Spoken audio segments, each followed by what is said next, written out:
Good morning, guys. So I'm just going to get started because today's a busy day and I'm kind of under the pump time-wise.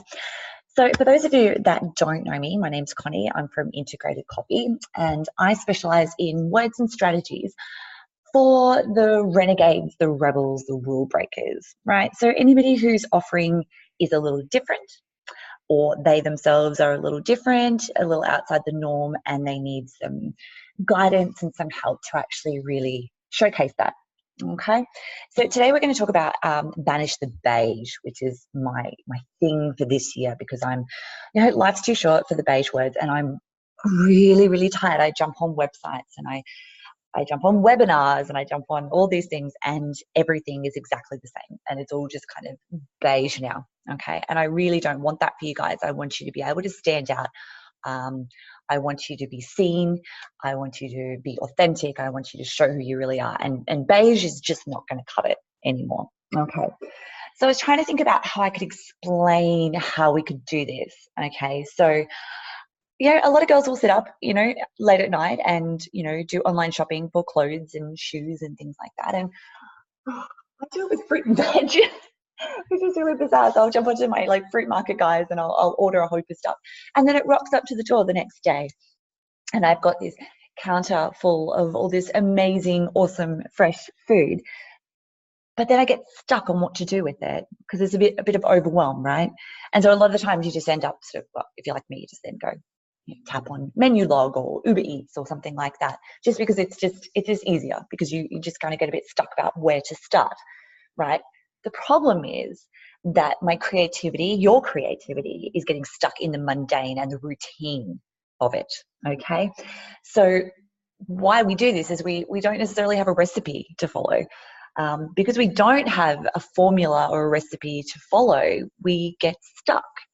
So what I want to do today is to give you a bit of a formula and a recipe to follow for some of the main bits of content so that once you've got that covered, you can then focus on the creativity. You can focus on adding the spice and the garnish, and you can concentrate on the plating up, if you will, the presentation, and even these amazing side dishes that can go with what you've created. It's exactly the same process when you create your content. When you have your basics sorted, okay, you can focus on banishing the beige. You can add your spice that makes you, your website, your offering, your services, your product, your dish, right, stand out. Okay.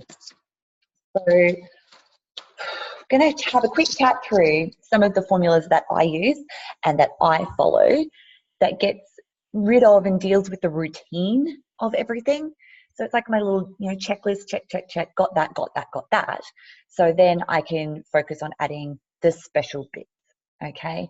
So we're going to go through how we can lay out content and then through to adding in some power words so that we can really kick our content up a notch, okay? So we're going to be going through some acronyms, okay? We're going to have PAS and SOS and all those sorts of things. But what they're going to do is they're going to help you to create powerful, colorful content, landing pages, even your email marketing sequence, things like that.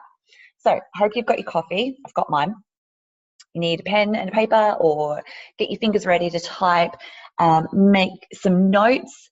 I'm going to go through this quite quickly because, again, we've got 30 minutes and that's it. Okay, so why are we banishing the beige? So that we stand out, okay? How are we going to do that? We're going to follow a little formula, okay? I'm going to start with landing pages, right? So this is PAS, okay? Now, if you've done my crafting content course, you'll be familiar with this. So P basically stands for your problem. So the first thing that you want to identify is a problem that your audience is facing. Then A, you want to agitate that. Okay, so kick that agitation, that feeling of kind of nervousness, I guess, those butterflies in them a little bit more. And then S, you're going to come in with your solution. Okay, so jot that down, PAS, problem, agitate, solution. Okay, and then once you've actually outlined all of those, then you can go back, get rid of the beige, add in some power words, make it personal, make it authentic to you. Okay, then we want to add in some social proof as well. And by social proof, I mean you want to add in a testimonial, a review, some stats on, how many you've sold or how many people you've helped or by what percentage that you've saved people money or whatever it is that is your thing that you do. Okay. So next one, told you I'm going to go fast. Next one is SOS, and this is to do with your email marketing and your sequences, okay? So SOS standing for soap opera sequence, okay? If you've ever watched a soap opera, I'm sure you all have, even if it's a reality show wrapped up, it's claimed to be a reality show, but it actually is a soap opera. We all know that. So what a soap opera sequence is 5 emails that are going to excite, they're going to add mystery, they're going to add intrigue, and essentially going to keep people tuning in. Okay. So number 1, day 1, email 1, we are going to set the stage. Okay. So again, it's a bit like outlining what that problem is. Okay. Day 2, we're going to create an email content that adds high drama, that adds the backstory, that adds the wall. So again, it's a bit like that A for agitation, okay? Day 3, email 3, okay? You're going to have the epiphany, right? The one thing that is going to solve the problem, the solution, okay? And then we're going to back that up with email 4, which is the hidden benefit. Okay, so all those extra features, solutions, benefits that your product, that your service is going to provide. It's going to make their life easier. It's going to solve their problems. Okay, and then 5 is we have an urgency call to action CTO. Okay, this can be scarcity, right? Scarcity. We say that word wrong. So where you have, it's a limited or there's a discount for a certain period of time or something like that. Be real about it. Don't bullshit. People will smell that a mile off. But some kind of urgency CTA, okay? Right, so when we've got all of those kind of little formulas sorted, we can then add our power words. We can then also segment, okay? And this is going back to what we've spoken about previously is our buyer personas. We're going to speak to different segments of our audience in slightly different ways, okay? So I will use certain power words when I speak to my retail clients who are my renegades, my rebels, my rule breakers. I will potentially say fuck, that sort of stuff. I will speak slightly more conversationally than what I will with a white label client where there's that expectation that I will speak, yes, friendly, yes, conversational, but a little bit more professional, okay? So our power words need to have that in mind as well. Okay, so I'm just going to quickly show you, if I can find it, the power words. Okay, and this is how we get rid of that beige. Okay, so this will help us kick up our content a notch. Okay, we're going to use some sexy, some emotive, some powerful words. Okay, to draw people in. Okay, the number one thing that will engage and that will convert, that will sell is emotion. Okay, and there's 7 different main emotions that we will focus on, and they will help you to connect. Okay, so we're going to use power words that elicit an emotional response in people, hopefully then increase our sales. Okay, great. So when we write our content, now I've got write your descriptions, but it's all of your content. Have a look for your descriptive words, your adjectives, your nouns even, that could use a little bit of a dressing up. So I come from a market research background and I'm a qualitative interviewer. And in doing that, there were big red flag words. So, be asking somebody about, I used to always train people using ice cream, okay? So, you're talking about a 1 litre tub of vanilla ice cream, okay? And you would get them to explain what it is that they liked about it, okay? So if they would say words like nice, quality, convenient, that all, it just means nothing. That are the bullshit words, okay? Nice is a nothing word, and nice would mean something different to you and to me and to everybody else, okay? So when you get words like that, you actually need to kind of cross it out and go, no, let's dig deeper. Let's think more. let's probe fully that emotion and what does nice mean. And you can come up with some much better words like stunning and sensational. Convenient. What does convenient mean? What does handy mean? What does quality mean? Okay, so get rid of all of those blah, beige, blah words. Okay, you can do better than that. Okay, when we pepper these descriptive, these power words into our content, we are subtly convincing the people that are reading that your products, that your services are exciting, impressive, and worth them spending the time and the money on engaging with it. Okay. So first one is the words that we use to encourage and to energize. So these are words that are going to wake people up. It's going to kick them up the arse. It's going to create enthusiasm. Okay. Now, I've got this list of power words. Okay. But what I really, really want you to do is to start creating your own list of power words. These will be specific to you. And again, these need to be specific to your buyer personas. So maybe you need to create a few different ones. So these are my power words for my retail clients. These are my power words for my white label clients. These are my power words for the people that buy my online content. Okay? Still within to encourage and to energize. Okay? And I did them all sort of alphabetically. Okay, then we want to sex it up, create desire. Okay, so do not underestimate provocative words that will evoke lust and lure people in. Okay, you don't have to talk dirty, okay, but you can be a little bit more alluring, okay, beguiling, captivating and charming, cheeky even, okay. I think you're kind of getting that one, right? So, yep, going. And the next one is to enrage and incite anger. Okay. All right. So I have a little, phrase, especially with social media, outrage is the new black. Okay. It used to be that, sex sells. Now it's more sort of outrage. Okay. To a certain extent. But I don't want you to get people to be angry, and we certainly don't want people to be mean, and we don't want people to bully, and we don't want them to troll people. So what I mean by this enraging and inciting anger is more just to snap them out of their apathy and into action. Okay. So be a little careful with this one. Okay. But it is worth looking into. Okay.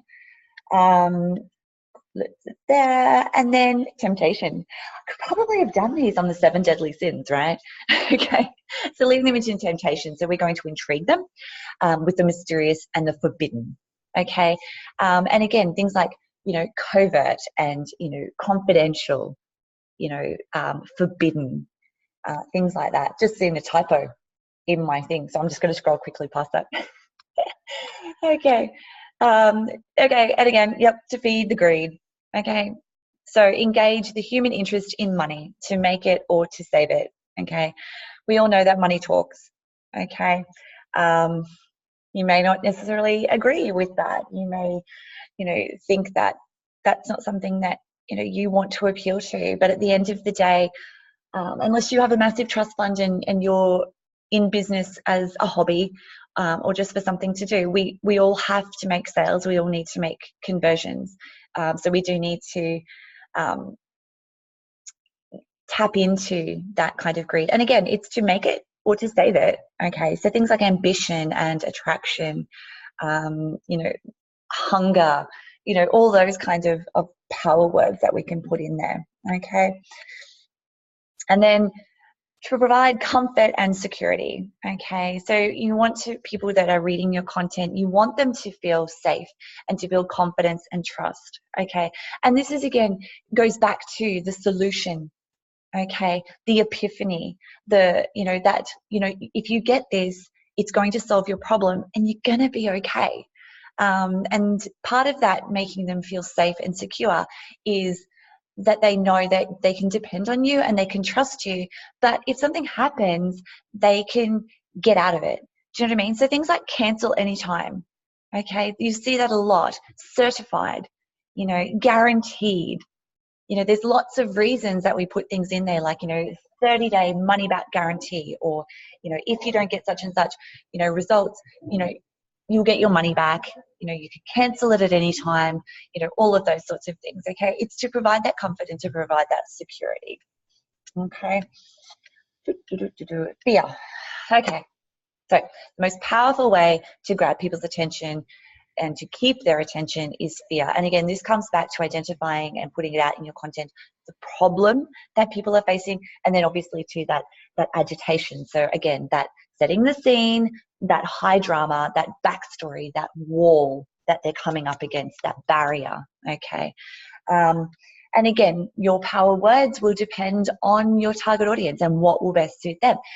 Catastrophe. Some of my clients in the industries that they work in, catastrophe is totally an awesome power word for us to use. It is a term that's used within their industry. So therefore, the people that are reading and their target audience instantly recognize what catastrophe means. It grabs their attention and it keeps their attention.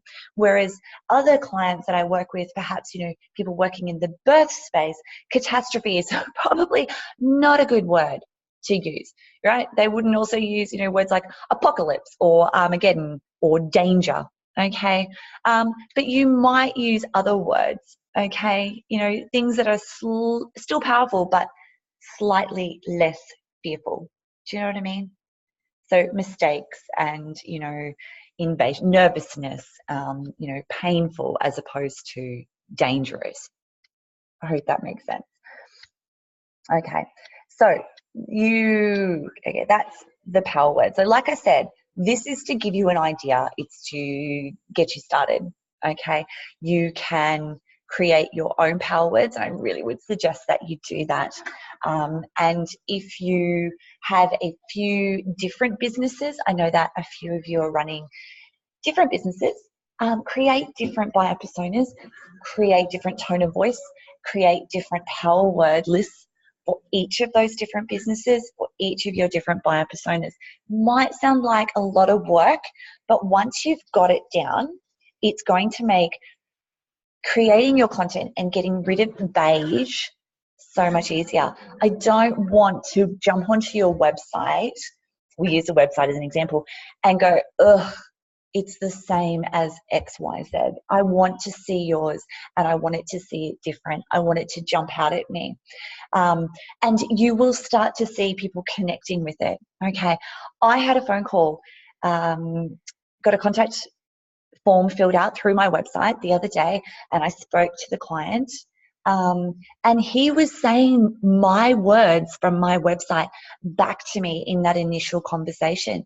And at first it threw me, but then I went, you know what? Obviously, getting rid of that beige and putting some of those power words in are actually connecting with the people that I want to work with. Okay, so he had looked at quite a few websites and he said, yours was the only website where the words spoke to me. Yay, thank God, because I'm a copywriter. And he actually said, I need someone to make my content stand out, to be fun, and he said, and to not be beige. Holy shit, right? That is my whole mantra for this year, you know, is to banish the beige. And I thought, he's looked at heaps of copywriters' websites and he contacted me because mine was not beige, because that's what he wanted. Okay, so I want to see that for you guys. I want to see, you know, we've got seconds, literally seconds when people jump on your website to, yes, obviously there's that visual, and obviously we need to make sure that above the fold, so that first part of your website is going to engage, but then the first words that they read, they really need to grab their attention. Okay, so identify. And I say this all the time. I don't give a shit what your industry is, okay? If you are going to engage with people, if you're going to connect with them, if you're going to convert them, what you need to do is identify their barriers, okay? Identify their problems, and then you break those down, okay? Exactly the same, right? I've got clients coming to me because they do not want their words to sound like everybody else's, okay? That's what I specialize in. Find out what you specialize in, right? And how you can use that to break down the barriers that your clients, your customers face, and you're in, okay? You break down those barriers and they have no excuse. There's nothing left. They have to engage with you, okay? So make sure that you've got things like you've got your lead magnets on your homepage. You're getting them to sign up to an email list. You're offering them something of value. If you're in Facebook groups, use authentic language and provide value. Okay, this is not rocket science. Trust me. I would not be doing this if this was rocket science. Okay, it is formula, and then it's adding your personality. Okay, and don't be scared to do that. Okay, when you start to put yourself out there is when things will go next level. Okay, and the way that you put yourself out there is to find those words, those colorful words, those impactful words, those power words that best represent you, and pop those babies in. Okay, do not, but I'm going to say, it's not like, do you remember SEO back in the day, right? With the first lot of Google algorithms and stuff like that, and they were going, you know, pop the keywords in everywhere. And people were writing content that made no fucking sense whatsoever, right? You would read it and go, this is just gibberish bullshit, because they were keyword stuffing. Okay, what I really want you to do is write your content for readers first, for humans first, for your people first, and Google second. Okay, yes, you need to appease the Google gods. You want to have your keywords in there and all that stuff, but don't stuff them in there. Let them fall naturally. Okay, use your metadata, your page titles, your focus keywords, your meta descriptions to put your keywords in there, but make sure that the content is actually written for your people and is written by you for your people. Yeah, sure, you can get me to write it and I can write it as you, absolutely. But you need to make sure and take some ownership and kind of go, yep, that sounds like me. Okay. And this goes back to when you're working with a copywriter, if you're at that point, okay, you need to make sure that you've got somebody who understands who you are, what your business is, what your goals are, what you want to achieve, and who your people are. Okay. That will take a little bit of back and forth, right, to start with. Okay. It just will. If you are writing your own content, okay, again, get your formulas down and then edit, right? Get other people to read it and say, does this, you know, someone who knows you, but who's going to be honest, okay?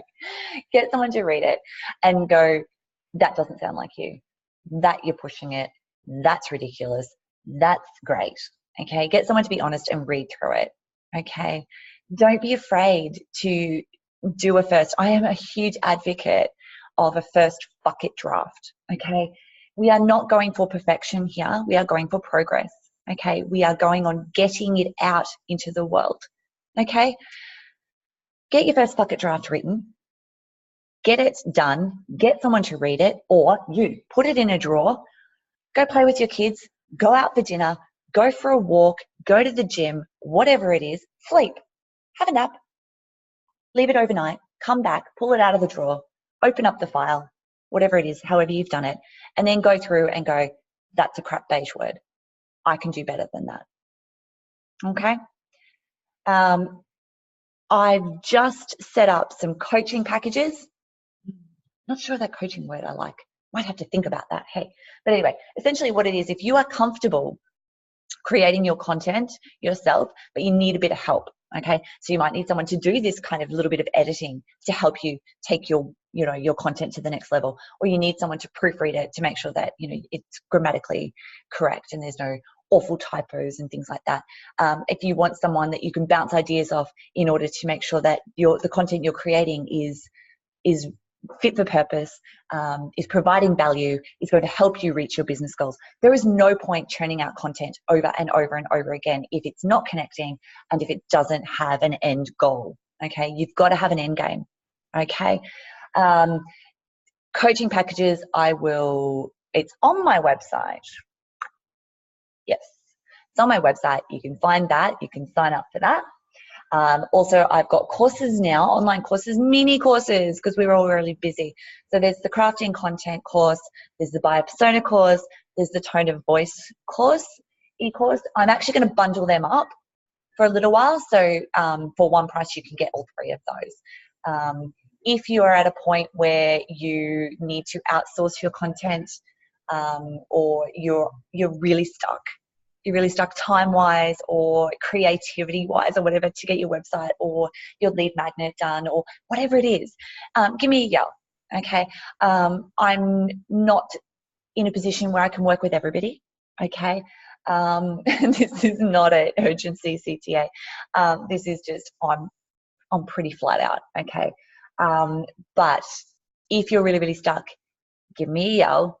We'll have a chat, and perhaps I can either just provide you some direction. You may just need a strategy session just to help, get your focus, or we can see about, working together to get your content created.